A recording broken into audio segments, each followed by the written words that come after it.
ছোটবেলার জীবনটা ছিল কত সুন্দর। সকালে ঘুম থেকে উঠে নির্ভাবনায় খেলতে যাওয়া, দুপুরে মায়ের হাতে গরম ভাত খাওয়া, বিকালে বন্ধুদের সাথে দৌড়ঝাঁপ, আর রাত্রে গল্প শুনে ঘুমিয়ে পড়া। তখন কেউ চিন্তা করতো না টাকা পয়সার কথা, ভবিষ্যতের কথা, কিংবা সমাজের হাজারো নিয়ম কানুনের কথা। কিন্তু সময় বদলায়, মানুষও বড় হয়, বয়স বাড়ে, সঙ্গে সঙ্গে দায়িত্ব বাড়তে থাকে।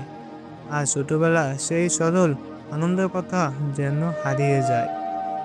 একসময় যে ছেলে মাঠে দৌড়াতো, এখন সে অফিসে ডেস্কে বসে ঘন্টার পর ঘন্টা কাজ করে। যে মেয়ে ছোটবেলা আয়নার সামনে দাঁড়িয়ে বাবার গায়ের কোট গা দিয়ে মজা করত, এখন সে বাস্তবতার জীবনে কঠিন লড়াই করছে। বড় হওয়ার তারাই মানুষের কখন যে নিচে শৈশব ফেলে আসে টেরও পায় না। জীবনের চাপে হাসিটা কমে যায়, কাজের চাপে বাস্তবতায় প্রিয়জনদের সময় দেওয়া কঠিন হয়ে পড়ে।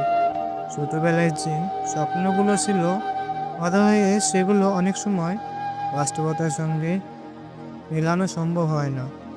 তবুও মানুষ থামে না, প্রতিদিন সকালে উঠে আবার নতুন করে স্বপ্ন দেখে, সংগ্রাম করে, সামনে এগিয়ে যায়। কারণ জীবন মানে শুধু অতীতকে মনে করা নয়, বরং ভবিষ্যতের জন্য লড়াই করা।